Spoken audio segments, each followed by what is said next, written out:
Episode 2. Legends were nearly Baseball's forgotten, quiet legends. but never The defeated. overlooked, the underloved, the unforgettable. Baseball is memory set to a summer rhythm. The slow stretch of daylight across a diamond, the crackle of a transistor radio sitting on a kitchen windowsill. The way a name once heard in a box score can stay with you for 50 years longer than a neighbor's face ever will. We grow older. But the game somehow keeps carrying the voices of our fathers, the sound of kids trading cards on front steps, the texture of scuffed leather, and the smell of cut grass just after dusk. And yet, for every Ruth, Mantle, or Mays the history books celebrate in bold print, there are players whose impact was quieter, harder to market, easier to misunderstand. Players who swung through prejudice, played through pain, outlasted indifference, and still found ways to matter. Tonight, their stories step back into the light. Not every great career came wrapped in applause. Some began under the weight of suspicion, bad press, or worse, the kind of silence that tells you the room has already decided what you are. Some of these men and women were called difficult, distant, too intense, too angry, too old, too different, not polished enough for the front office, not friendly enough for the sports writers. But if you ever sat in the bleachers and watched them between the lines, you knew better. Because baseball, for all its statistics, still tells the truth in motion. So let's pull up a weathered wooden seat under the green beams at Fenway Park and talk about Jim Rice. He stood in the box like a storm cloud, broad shoulders, heavy hands, a bat that did not flick. It punished. In 1978, he put up a season that should have silenced every doubter. Power to all fields, line drives that reached the wall before most hitters finished their swing, production that carried Boston in the thick of pennant heat. And yet, year after year, the Hall of Fame door did not swing open. Why? Maybe because he was not a quote machine. Maybe because he guarded his private life. Maybe because he met a few unfair headlines with a stare instead of a smile. The media called him standoffish. Fans in the bleachers called him ours. Time has a way of sorting out which opinion matters. If you ever watched Rice in left field when the sun was high, or saw him turn on a fastball that was supposed to beat him inside, you knew you weren't looking at a footnote. You were looking at a franchise load bearer. He played his whole career in Boston. He took the cheers, the boos, the pressure of that ballpark, and he wore it like an iron vest. When at last Cooperstown voted him in, late, you could almost hear a long exhale from Red Sox Nation. Recognition delayed is sometimes recognition earned twice. And in a series about the overlooked, Jim Rice belongs right near the top. Now, you might say Jackie Robinson? Overlooked? Everybody knows Jackie. And yes, we know the number 42, we know the myth, the movie, the statue. But here's the thing. Sometimes when a legacy becomes a symbol, the player inside the symbol disappears. Jackie Robinson was not just history's door opener. He was a ferocious competitor, a base-stealing menace, a hitter who could change a game with contact, with speed, with sheer psychological pressure. Pitchers lost sleep over him. In the early years, he carried not only a bat, but the weight of restraint. Imagine playing at the highest level while being told that reacting like a human being could cost an entire movement. When we reduce Jackie to a lesson in textbooks, we risk forgetting the athlete, his intelligence on the base paths, his courage taking a lead when taunts rained down, his refusal to yield the inner half of the plate to anyone. Yes, he integrated the National League. Yes, he endured what no player should. But he also won Rookie of the Year, Most Valuable Player pennants, because he was great, not merely brave. In honoring the overshadowed, we restore Jackie the ballplayer to the conversation that too often freezes him in marble.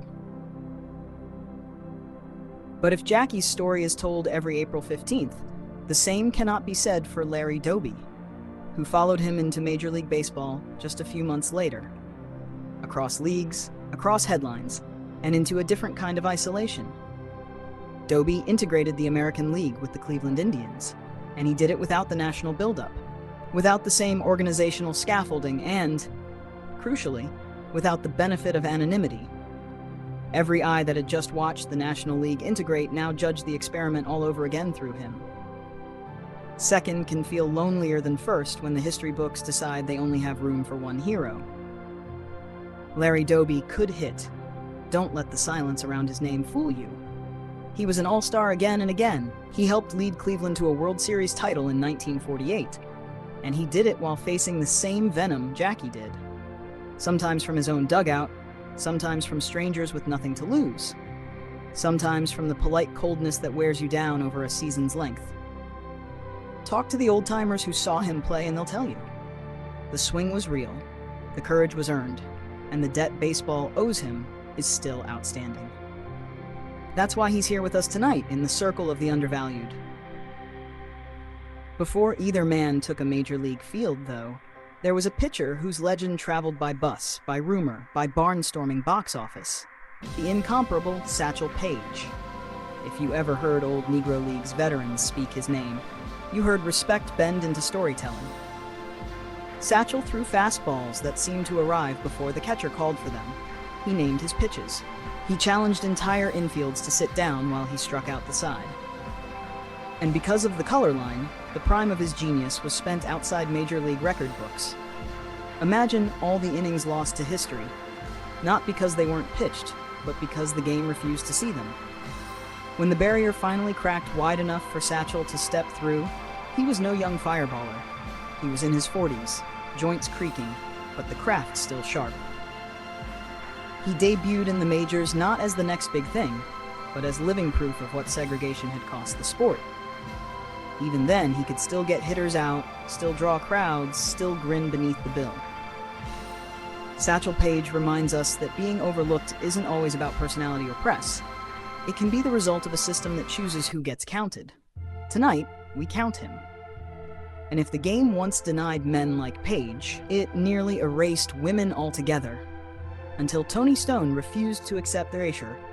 Long before girls had formal paths into professional baseball, Tony picked up a bat and refused to put it down. She played sandlot, she played semi-pro, and when the only high-level door open led to the Negro Leagues, she walked through it, right into a dugout full of men who weren't sure whether to laugh, resist, or ignore. She replaced, for a time, the roster spot once occupied by a young Hank Aaron. That alone tells you the level she was willing to stand among. Tony Stone took the field in an era when uniforms didn't come in her size, when pay was low, when road trips were rough, and when ridicule traveled faster than respect. And yet she hit, she fielded, she endured. Her numbers were scattered across incomplete ledgers, disputed scorecards, fading memories like so many records from the Negro Leagues.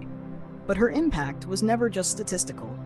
Every inning she played said to the stands, baseball is not owned by one gender, one color, one history. In a series about the doubted, she is one of the purest examples of defiance with a glove. If we pause here, Rice, Robinson, Doby, Paige, Stone, we already have a wall full of names worthy of reverence. But baseball is a long season, and memory loves to wander. So allow me a quick walk down the foul line to tip my cap to a few others whose legacies live in the corners of conversation. Minnie Minoso, the Cuban Comet, who bridged Black and Latino opportunity and still waited too long for full recognition. Curt Flood, who challenged the reserve clause and gave players the freedom future generations cashed in on, paying for it with his own career. Gil Hodges, beloved by fans, steady as a sunrise, and posthumously cherished. We could spend whole episodes on each, and maybe one day we will.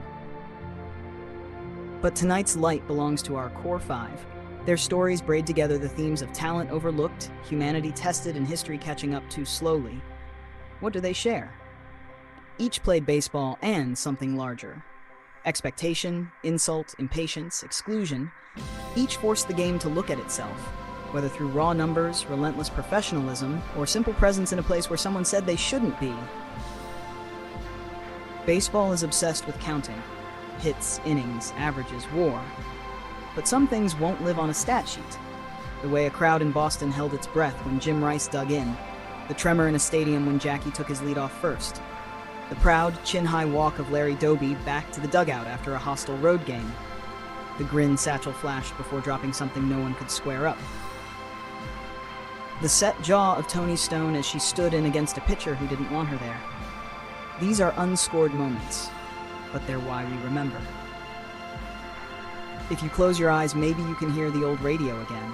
The AM crackle as a voice stretched across states, telling you who was up next. Maybe you remember a father or grandfather saying, "Watch this guy, he doesn't get enough credit." Maybe you saw a trading card once, bent at the corner, and held onto it not because of value, but because of story. Baseball, at its best, is a chain of those small inheritances, handed down in conversation, in memory, in late-inning recollection long after midnight.